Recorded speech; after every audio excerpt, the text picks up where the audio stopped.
तो कैसे हैं आप लोग। एक बार फिर से आप सभी का स्वागत है हमारे ज्ञान की गंगा बहाने वाले चैनल ओरिजिन्स ई शाला पे। और ये है भैया हमारा मेटल जॉइनिंग प्रोसेसेस का पार्ट 14, जिसमें हम बात करने वाले हैं AHW के बारे में। तो ज़्यादा बिना किसी बकवास टॉपिक के चलो शुरू करते हैं।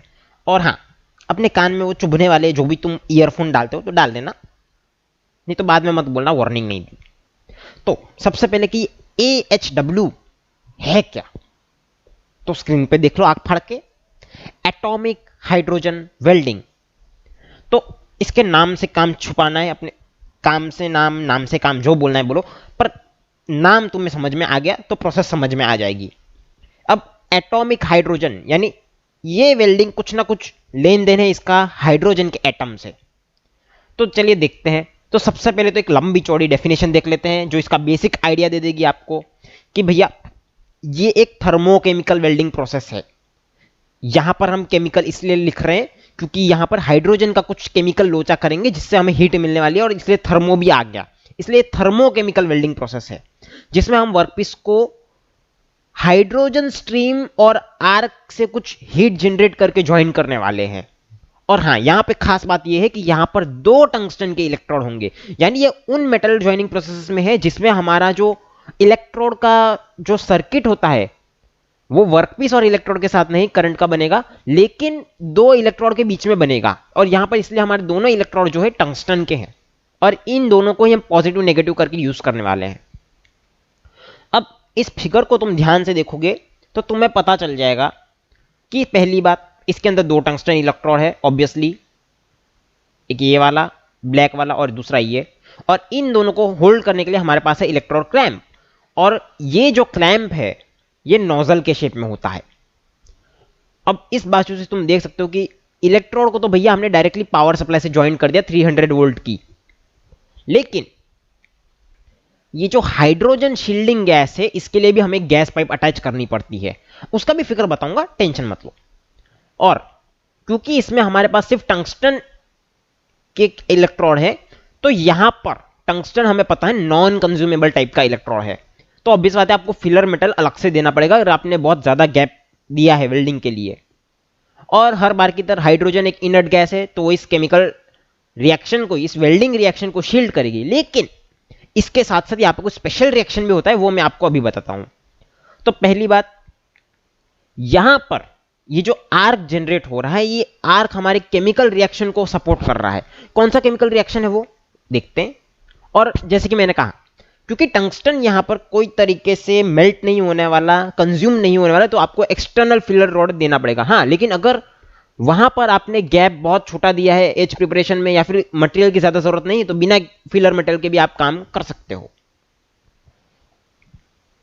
और फिगर में देख ही रहेगा भाई कि यहां पर दो टंगस्टन इलेक्ट्रोड है, और इन दोनों इलेक्ट्रोड को just like carbon arc welding, carbon arc welding हमारे सबसे पहली मेटल ज्वाइनिंग प्रोसेस में जो हमने आर्क वेल्डिंग स्टार्ट की उसका है, जिसमें हमने देखा कि दो इलेक्ट्रोड की पोजीशन आप फिक्स कर देते हो जिससे कि आपकी जो आर्क बनती है उसका गैप मेंटेन रहता है और वो आर्क स्टेबल रहती है।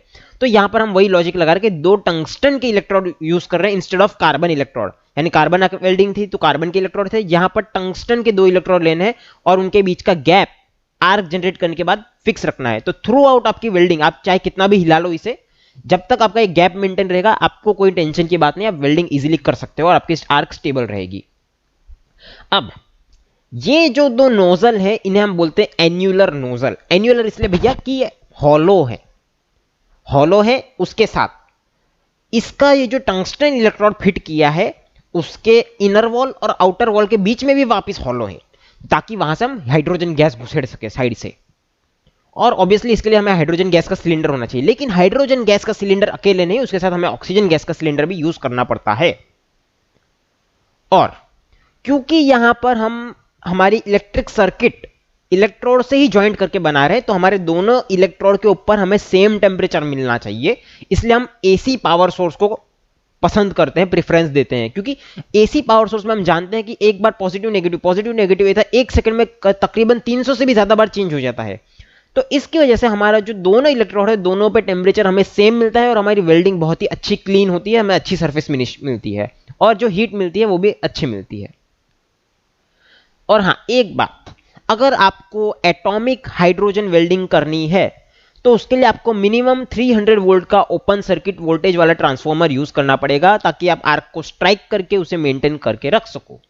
तो ये हमारा बेसिक इंट्रोडक्शन था एटॉमिक हाइड्रोजन वेल्डिंग का, कि जिसमें क्या क्या इक्विपमेंट लगते हैं, उसका क्या सेटअप है और किस तरह से इसमें करंट को यूज करना है। अब बात करते हैं मेन ऑपरेशन की। तो ये इसका एक्चुअल सेटअप है with gas cylinder and power supply. ये हमारे हाइड्रोजन का गैस सिलेंडर, ये ऑक्सीजन का गैस सिलेंडर, और साथ में ये हमारी पावर सप्लाई ट्रांसफॉर्मर की 300 ओसीवी वाली। और यहां पर दोनों का कॉम्बिनेशन करके यहां से गैस दे रहे हैं और यहां पे पॉजिटिव नेगेटिव दो इलेक्ट्रोड्स को फिक्स करके रखा है। तो सबसे पहले अब वेल्डिंग करनी कैसे है इससे। तो पहली बात तो साफ है कि वर्कपीस को साफ करना है, यानी उसमें कुछ भी कचरा वचरा जो भी हो निकाल दो, उसकी सरफेस प्रिपरेशन कर दो। अब सबसे पहले तो भैया हाइड्रोजन गैस के ऊपर ये जो वाल्व लगा है, इस वाल्व को खोल दो ताकि हाइड्रोजन गैस की सप्लाई चालू हो जाए, और यहां से जो आपका पावर सप्लाई उसे ऑन कर दो। अब ये दो जो टंगस्टन के इलेक्ट्रोड हैं उन्हें कांटेक्ट में लाकर थोड़े से डिस्टेंस पे तुरंत छोड़ के फिक्स कर देना है। तो 1.5 mm का गैप रखना है बीच में अप्रोक्सीमेटली, कि जिससे वहां पर एक आर्क जनरेट हो जाएगी, उस आर्क में से हाइड्रोजन की गैस पास होगी। अब जैसे ही हाइड्रोजन गैस इस आर्क के जरिए पास होगी तो इस आर्क के हाई टेम्परेचर की वजह से हाइड्रोजन के अंदर एक एंडोथर्मिक रिएक्शन होगा, कि जिसमें H2 सेपरेट होके दो H एटम में डिस्ट्रीब्यूट हो जाएगा और 422 किलो जूल की हीट एब्जॉर्ब हो जाएगी। अब ये जो H2 के एटम सेपरेट होके दो सेपरेट हाइड्रोजन के एटम बन गए हैं, ये हमारी हाइड्रोजन गैस के जेट से हमारे वर्कपीस पे टच होंगे, और जब ये वर्कपीस पे टच होंगे तब फिर से ये दोनों हाइड्रोजन वापस ज्वाइन होके H2 बना देंगे, कुछ इस तरह से। जैसे जैसे मैंने बोला कि हमारे ठंडे वर्कपीस को ये टच करेंगे तो इनका रिकॉम्बिनेशन हो जाएगा और तब वापस हमें H2 मिल जाएगा और उसमें 422 किलो जूल की हीट वापस ऐड हो जाएगी। ये हमारा एक्सोथर्मिक रिएक्शन है। यानी इन शॉर्ट ये जो हाइड्रोजन है ये और कुछ नहीं, बस एक ट्रांसपोर्ट मैकेनिज्म है, कि जिससे आपकी एनर्जी जो थी, पहले आर्क के पास गर्मी थी, तो ये गर्मी हम डायरेक्ट वर्कपीस पे नहीं डाल रहे हैं, हम ये गर्मी हाइड्रोजन को दे रहे हैं, और फिर हाइड्रोजन ये गर्मी लेके वर्कपीस पे जब टच होगा तो वापस रिएक्शन करके ये गर्मी वर्कपीस को दे देगा और वहां पर वेल्डिंग कर देगा। तो ये इसका लॉजिक है, यानी हाइड्रोजन सिर्फ इस एनर्जी को ट्रांसपोर्ट करने में हेल्प कर रहा है। लो, अब इतने सिंपल मैकेनिज्म में भी डाउट पूछना है इन नमूनों को। देखते हैं क्या डाउट है इनको। सर सर सर मैं एल्विन बोल रहा हूँ। सर ये ऑपरेशन तो समझ में आ गया कि वर्कपीस को साफ करना है, बाद में सप्लाई ऑन करनी है और अपने आप बाद में हाइड्रोजन उसको हीट दे देगा। सर लेकिन एंडोथर्मिक और एक्सोथर्मिक का क्या मतलब होता है सर, वो समझाता ना थोड़ा, तो कंफ्यूजन क्लियर हो जाएगा, समझने में अच्छा रहेगा सर। लो कर लो बात भाई, इंजीनियरिंग करने के लिए कम से कम 10th तो पढ़ी है तुमने। चलो 10th नहीं तो कम से कम 6th-7th स्टैंडर्ड तो पास की है ना भाई साइंस में। तो वहां पे कभी शब्द नहीं सुने एंडोथर्मिक रिएक्शन, एक्सोथर्मिक रिएक्शन? चलो नहीं सुने, फिर भी थोड़ा वर्ड तो देख के समझ लिया करो। थर्मिक यानी इसका रिलेशन कुछ हीट से है, और एक्स यानी बाहर आना। तो एक्सोथर्मिक का मतलब क्या हुआ कि ऐसा केमिकल रिएक्शन जो हीट को बाहर छोड़ रहा है, रिलीज कर रहा है। इसलिए यहां पे तुम घूर के देखो थोड़ा कि ये जो इक्वेशन है हमारा H + H = H2, इसमें हमने प्लस 422 किलो जूल किया है। यानी यहां पर ये जब रिएक्शन होगा, हमारे दो हाइड्रोजन एटम मिलके एक H2 एटम बनाएंगे, तो वो हमारा एक्सोथर्मिक रिएक्शन है, क्योंकि वो हीट रिलीज कर रहा है आपके कोल्ड मेटल के ऊपर वेल्डिंग के लिए। इसकी तरह जो पहले वाला इक्वेशन था उसमें हमने H2 को H और H + H बनाया था, तब वहां पे मैंने लिखा था एंडोथर्मिक। एंडोथर्मिक मतलब क्या, कि वहां पर जो भी आर्क के पास हीट एनर्जी है, जो भी उसके पास गर्मी है, उस गर्मी को ये एब्जॉर्ब कर लेगा हाइड्रोजन हमारा। इसलिए वहां पे -422 किलो जूल लिखा था। यानी इन शॉर्ट ये जो हम बात कर रहे हैं कि आर्क की एनर्जी वर्क पर हाइड्रोजन ट्रांसफर कर रहा है। कैसे कर रहा है? पहले हाइड्रोजन दो छोटे छोटे हाइड्रोजन में डिस्ट्रीब्यूट हो गया, H2 को, H2 = H + H। तब क्या हुआ, तब आर्क की कुछ हीट एनर्जी इन लोगों ने एब्जॉर्ब कर ली और फिर जेट स्ट्रीम के साथ ये कोल्ड वर्कपीस पे टच कर लिए। अब जब ये टच किए तब एक दूसरा रिएक्शन होता है जिसमें दोनों हाइड्रोजन फिर से H2 बन जाते हैं, और तब जो एनर्जी इन्होंने आर्क के पास से ऑब्जॉर्ब करी थी वो वहां पर रिलीज हो जाती है, और उस एनर्जी रिलीज की वजह से वहां पर आपकी वेल्डिंग पॉसिबल होती है। तो ये हमारे एंडोथर्मिक और एक्सोथर्मिक रिएक्शन होते हैं। एंडोथर्मिक यानी जो हीट एनर्जी एब्जॉर्ब करता है, एक्सोथर्मिक यानी जो हीट एनर्जी को रिलीज करता है। तो मेरे ख्याल से अब इतनी बुद्धि तुम लोगों में आ गई होगी कि क्या है भैया ये। अब ये जो हमारी वेल्डिंग है इसका सबसे खास बात क्या है पता है? Speed. We love speed, right? तो इसकी सबसे खास बात यही है कि इसमें बहुत ही जल्दी आप हीट को ट्रांसफर कर सकते हो। बाकी नॉर्मली अगर आप आर्क से डायरेक्टली वर्कपीस को गर्म करने जाओ तो थोड़ा सा उसको मेल्ट होने में स्टार्टिंग में थोड़ा टाइम लगता है, लेकिन यहां पर क्योंकि डायरेक्ट हाइड्रोजन एनर्जी का ट्रांसफर कर रहा है तो जब वो टच करता है तुरंत हीट एनर्जी का ट्रांसफर हो जाता है केमिकल रिएक्शन की वजह से। तो ये बहुत ही फास्ट प्रोसेस है, और एक बार आपने ये प्रोसेस चालू कर दी तो आपको जहां पे वेल्डिंग करनी है उस लाइन के अलोंग आपके बस इस वेल्डिंग टॉर्च के दो टंगस्टन इलेक्ट्रोड के सेटअप को आपको उसके लाइन के ऊपर मूव करना है, आपकी वेल्डिंग कंप्लीट होती रहेगी। और हाँ, जरूरत हो तो फिलर मेटल डाल देना जॉइंट बनाने के लिए। और ये जो लास्ट के पॉइंट है यानी the welding torch is moved, the heat of arc melts and fuses the workpiece, ये भैया अब तुम 7th स्टैंडर्ड के बच्चों नहीं हो जो हर बार तुम्हें बोलना पड़े कि लिखना है। ये तुम नोटिस करोगे तो हर वेल्डिंग के अंदर ऑपरेशन समझने के बाद का कॉमन पॉइंट है कि वेल्डिंग टॉर्च को आपके जहां पे वेल्डिंग करनी है उस सरफेस पे घुमाना है, और उस आर्क की वजह से आपका वर्कपीस पिघलेगा और फ्यूज कर देगा हीट की वजह से। तो इस तरह से आपकी वेल्डिंग कंप्लीट हो जाएगी। ये अपना कॉमन लाइन है जो हर बार आपके पॉइंट में आता है। आपको ये लाइन एक बार याद करनी है और सब आंसर में ठोक सकते हो, खुली छूट है, हर आंसर में ठोक दो यार, कोई मना नहीं कर रहा, क्योंकि कॉमन पॉइंट है वेल्डिंग के लिए। हाँ, हर आंसर यानी वेल्डिंग का हर आंसर। हाँ, बाद में तुम कास्टिंग या फोर्जिंग में आंसर घुसाओगे तो बाद में मैं भी कुछ नहीं कर सकता उसमें। हाँ, अब ये जो प्रोसेस है इसमें चलो वेल्डिंग तो हो रही है, लेकिन हीट कितनी जा रही है? क्योंकि हर बार जरूरी है कि मैं 5 सेंटीमीटर की वेल्डिंग करूंगा, 10 सेंटीमीटर की वेल्डिंग करूंगा। कभी ऐसा भी तो हो सकता है भाई कि मैं 5 mm की वेल्डिंग करूं, 5 mm थिकनेस वाली। तब मुझे हीट को थोड़ा कम करना पड़ेगा। तो ये हीट को कंट्रोल कैसे करना है?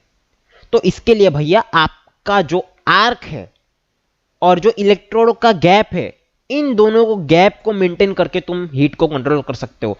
गैप आपका जितना बड़ा होगा आर्क उतनी दूर जाएगी और उसकी हीट कम हो जाएगी। उसी तरह से आपका जो आर्क बना हुआ है उसको वर्कपीस से दूर करो तो भी हीट कम हो जाएगी। तो हीट कंट्रोल करने के ये दो तरीके हैं। तो मेन पॉइंट हमने कर लिए। अब अपने आते हैं मेन, सबसे मेन हमारे कोई भी जीटीयू का फेवरेट क्वेश्चन होता है कि इस वेल्डिंग के बारे में बोलो, तो ये तो पूछ ही लेते साथ में, 7 मार्क्स में पूछना हो कि भाई वेल्डिंग समझाओ, उसके इक्विपमेंट समझाओ और उसके एडवांटेज डिसएडवांटेज एप्लीकेशन ठोक दो, 7 मार्क्स पूरे। तो चलो तुम्हारे मेन इंटरेस्ट वाली चीज पे आ जाते हैं अब। तो AHW यानी एटॉमिक हाइड्रोजन वेल्डिंग के एडवांटेज क्या है? तो पहला कि क्योंकि इसके अंदर सारी फ्लेम एक पर्टिकुलर पॉइंट पे कंसंट्रेट करती है तो बाजू वाले एरिया गर्म नहीं होते। बाकी नॉर्मली जो वेल्डिंग होती है उसकी आग जो होती है बहुत फैलती इजीली है, तो उसकी वजह से क्या होता है कि आजू बाजू के एरिया गर्म हो जाते हैं और डिस्टॉर्ट हो जाते हैं, यानी थर्मल एक्सपेंशन कॉन्ट्रैक्शन वगैरह होते हैं, तो उसका शेप बिगड़ जाता है। लेकिन यहां पर एक पर्टिकुलर पॉइंट पे ही गर्मी है तो डिस्टॉर्शन के चांस कम है। और जैसे कि बोला सुपर फास्ट, बहुत ही फास्ट वेल्डिंग होती है इससे। तो कई इंडस्ट्री में जहां पे टाइम की कमी हो वहां पे वेल्डिंग करनी हो तो आप एटॉमिक हाइड्रोजन वेल्डिंग सेलेक्ट कर सकते हो अगर इक्विपमेंट अवेलेबल हो तो। और क्योंकि यहां पर हमारा वर्कपीस इलेक्ट्रिक सर्किट का पार्ट है ही नहीं। नॉर्मली आपकी इलेक्ट्रिक सर्किट कैसी होती है वेल्डिंग की, कि एक पॉजिटिव या नेगेटिव चार्ज इलेक्ट्रोड को और दूसरा पॉजिटिव या नेगेटिव चार्ज वर्कपीस को। लेकिन यहां पर क्योंकि हमारे दोनों चार्ज इलेक्ट्रोड को दिए गए हैं तो वर्कपीस हमारी इलेक्ट्रिक सर्किट का कोई पार्ट बना नहीं रहा है, तो यहां पर हमें एक आर्क मेंटेन करने की जो प्रॉब्लम होती थी वो नहीं होती। अब तुमने कभी खुद वेल्डिंग की होगी वर्कशॉप में या कहीं पर भी, तो नोटिस क्या होगा कि आर्क वेल्डिंग करते वक्त वो इलेक्ट्रोड को टच करके जस्ट तुरंत 1 mm के गैप से या 1.5 mm के गैप से दूर रखना कितना मुश्किल होता है, और अगर दूर रखो तो वापस चिपक जाती है तो उसे छुड़ाना भी बहुत मुश्किल पड़ता है। तो गैप मेंटेन करने की बहुत प्रॉब्लम होती है जो यहां पर नहीं होती, क्योंकि यहां पे गैप किसके बीच में बन रहा है? यहां पर गैप हमारा टंगस्टन इलेक्ट्रोड के बीच में बन रहा है जो ऑलरेडी फिक्स है। तो वो प्रॉब्लम जो होती है कि आर्क को स्ट्राइक करना, उसे मेंटेन करना, यहां पर हमें नहीं फेस करनी पड़ती। ये इसका अच्छा एडवांटेज है। बाद में यहां पर हमें अलग से शील्डिंग फ्लक्स या शील्डिंग ग्लास की जरूरत नहीं, क्योंकि हाइड्रोजन जो है वो रिएक्शन भी कर रहा है और प्लस ऑक्सीजन को भी अंदर घुसने से रोक रहा है, क्योंकि जैसे कि हमने देखा आर्क के आजू बाजू पूरी तरह से हाइड्रोजन गैस का जेट स्ट्रीम पास हो रहा है, तो वो किसी भी तरह के नाइट्रोजन या ऑक्सीजन को अंदर आपके वेल्डिंग में आने नहीं देता। तो ये हो गए हमारे एडवांटेज मेन 4। पहला डिस्टॉर्शन से रिलेटेड है, दूसरा वेल्डिंग की स्पीड से रिलेटेड है, तीसरा आर्क को मेंटेन और स्ट्राइक करने की प्रॉब्लम से रिलेटेड, और चौथा रिक्वायरमेंट ऑफ शील्डिंग फ्लक्स या शील्डिंग गैस से रिलेटेड है। अब डिसएडवांटेज क्या हो सकता है? तो पहली बात भैया, हाइड्रोजन अपने पप्पा की दुकान पे नहीं मिलती कि तुम कहीं भी से भी ले आओ और एटॉमिक हाइड्रोजन वेल्डिंग कर दो। हाइड्रोजन है, रॉकेट के फ्यूल के तरीके भी यूज करते तो भी बहुत महंगा पड़ता है। तो वेल्डिंग कर रहे हो तुम लोग, ऐसा तो है नहीं कि गवर्नमेंट सब्सिडी दे देगी, बहुत महंगा पड़ता है हाइड्रोजन गैस, और इसका तो कॉस्ट ज्यादा है, तो वेल्डिंग का भी कॉस्ट ज्यादा लगेगा। और इससे तुम सिर्फ फ्लैट पोजीशन में ही वेल्डिंग कर सकते हो, हॉरिजॉन्टल, वर्टिकल या ओवरहेड वेल्डिंग इससे पॉसिबल नहीं है, क्योंकि गैस का फ्लो नीचे आ गया तो भैया तुम गए। अब क्योंकि भैया तुम हाइड्रोजन गैस लेके घूम रहे हो वेल्डिंग करने के लिए, कोई बाबा जी का ठुल्लू या खिलौना लेके नहीं घूम रहे हो कि ऐसे कहीं पे भी घूम जाओ। उसके लिए कुछ सेफ्टी मेजर, कुछ स्पेशल इक्विपमेंट, स्पेशल हैंडलिंग का सामान रखना पड़ता है, और वो हमारा एक्स्ट्रा कॉस्ट लेता है। तो ये इसके मेन डिसएडवांटेज है। पहला कि हाइड्रोजन गैस तो खुद तो बहुत कॉस्टली होती है और इसका साधन भी बहुत कॉस्टली आता है, दो टंगस्टन बहुत कॉस्टली मटेरियल है, और दूसरा कि फ्लैट पोजीशन ही कर सकते हो, और तीसरा कि हैंडलिंग और सेफ्टी मेजर रखने पड़ते हैं। अब बात करते हैं कि इसके एप्लीकेशन की, कि ये वेल्डिंग का एप्लीकेशन तुम कहां कर सकते हो, कहां इस complex fast super fast welding को तुम यूज करोगे।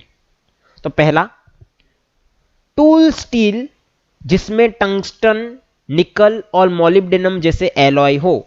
अब टूल स्टील स्पेशल, अगर तुम फाइनल सेम में आओगे या कभी भी मैन्युफैक्चरिंग इंजीनियरिंग 2 पढ़ोगे, या फिर चलो सिंपल ऐसा समझ लो, कोई भी ऐसा मटेरियल जो तुम्हारे टूल्स बनाने में काम आता हो वो है तुम्हारा टूल मटेरियल। और अगर तुम स्टील से बना रहे हो तो स्टील में बहुत सारी कैटेगरी आती है, high carbon steel, mild steel वगैरह वगैरह। तो ऐसी एक कैटेगरी है टूल स्टील, जो मेजरिंग टूल, कटिंग टूल, ऐसे अलग अलग टूल बनाने में यूज होती है।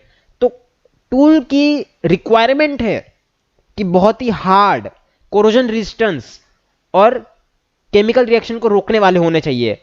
तो उसमें हम टंगस्टन, निकल, मोलिब्डेनम जैसे एलॉयज ऐड करते हैं।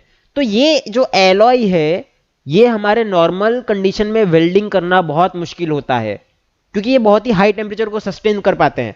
लेकिन एटॉमिक हाइड्रोजन वेल्डिंग से तुम इन्हें इजीली वेल्ड कर सकते हो। और ऑब्वियसली क्योंकि मेटल जॉइनिंग प्रोसेस है, तो इससे तुम ज्वाइन कर सकते हो पार्ट्स। और जो कई सारे डाई और टूल्स होते हैं, यानी प्रेस टूल पंचिंग के लिए होता है, ब्लैंकिंग के लिए होते हैं, फोर्जिंग के लिए डाइस होती है, कास्टिंग के लिए डाई होती है, अगर वो कभी टूट जाए तो उनको रिपेयर वर्क के लिए भी तुम यूज कर सकते हो। और ऑब्वियसली क्योंकि ये एक तरह से फ्लेम है, क्योंकि हाइड्रोजन का जो मॉलिक्यूल का जेट का आ रहा है वो एक तरह से फ्लेम ही बन रहा है आर्क के साथ कांटेक्ट में आके, तो इससे तुम हार्ड सरफेसिंग भी कर सकते हो। हार्ड सरफेसिंग क्या है? एक टाइप की हीट ट्रीटमेंट प्रोसेस है जिसमें सिर्फ सरफेस को, बाहर के सरफेस को हार्ड रखना है, अंदर का मटेरियल वैसा का वैसा सॉफ्ट रहेगा, डक्टाइल रहेगा। बाहर का सरफेस हार्ड करने से क्या होगा कि बाहर का सरफेस हार्ड होगा तो उस पर स्क्रैच नहीं पड़ेंगे, उसकी स्ट्रेंथ अच्छी आएगी, और अंदर से सॉफ्ट रहेगा तो टफनेस देगा उसको अच्छी। तो हार्डनेस और टफनेस दोनों साथ में पानी हो तो हार्ड सरफेसिंग या सरफेस हार्डनिंग भी बोलते हैं, वो करनी पड़ती है। तो हार्ड सरफेसिंग जो प्रोसेस है वो तुम AHW एटॉमिक हाइड्रोजन वेल्डिंग से इजीली कर सकते हो। और जो नेक्स्ट एप्लीकेशन है वो तो इसके एडवांटेजेस से ही रिलेटेड है कि रैपिड वेल्डिंग करने के लिए, यानी बहुत ही फास्ट वेल्डिंग है ना। अब फास्ट वेल्डिंग की जरूरत कब पड़ती है?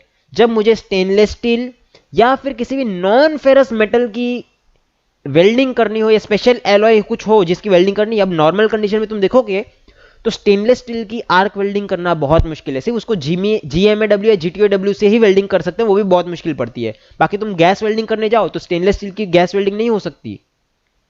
तो इसीलिए स्टेनलेस स्टील हो गया, नॉन फेरस मेटल जैसे aluminium, copper, bronze, tin, lead, ऐसे मेटल्स, और या फिर कुछ स्पेशल अदर एलॉयज, इनकी हमें रैपिड वेल्डिंग करनी पड़ती है, और तब हमें AHW के पास ही जाना पड़ता है।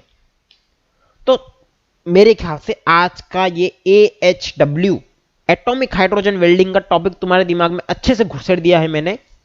और अगर अच्छा लगा हो और ऐसे और वीडियो देखने हो तो हमारे चैनल को सब्सक्राइब करो। और चलो इसके अलावा तुम्हारा मन करे कि नहीं भैया मुझे दिल से डिटेल में इस वेल्डिंग को पढ़ना है, या ऐसे कुछ तुम्हारे सब्जेक्ट को पढ़ना है तो भैया पीपीटी बुक और कुछ नोट्स तुम हमारे ब्लॉग पे जाके डाउनलोड कर सकते हो। Thank you.